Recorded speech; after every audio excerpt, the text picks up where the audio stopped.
ഈ ഒരു ഐറ്റം ഇനിയും ട്രൈ ചെയ്ത് നോക്കാത്തവരുണ്ടെങ്കിൽ ഉറപ്പായിട്ടൊന്ന് ട്രൈ ചെയ്ത് നോക്കിക്കോളി. അടിപൊളി ടേസ്റ്റാണ്. അപ്പോൾ സംഭവം വേറെ ഒന്നുമല്ല, നല്ല അടിപൊളിയായിട്ടുള്ള ഒരു മസാല ഓംലെറ്റ് ആണ്.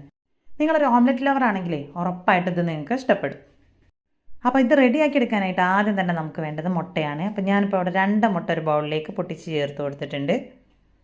ഇനി ഇതിലേക്ക് പൊടിയായിട്ട് അരിഞ്ഞെടുത്തിട്ടുള്ള കുറച്ച് സവാളയും ഒരു പച്ചമുളക് ചെറുതായിട്ട് കട്ട് ചെയ്തെടുത്തതും കൂടെ ചേർത്ത് കൊടുത്തതിന് ശേഷം പിന്നെ നമുക്കിതിലേക്ക് ഒരു അല്പം മഞ്ഞൾപ്പൊടിയും ഉപ്പും കൂടെ ചേർത്ത് കൊടുക്കാം. ഇനി ഇതിവിടെ മാറ്റി വെക്കാം. ഇനി അടുത്തതായിട്ട് ഒരു പാനിലേക്ക് ഒരു 2-3 വെളുത്തുള്ളി ചെറുതായിട്ടൊന്ന് അരിഞ്ഞെടുത്തതിന് ശേഷം വെളിച്ചെണ്ണയിലേക്ക് ചേർത്ത് കൊടുത്ത് ഒന്ന് മൂപ്പിച്ചെടുക്കാം.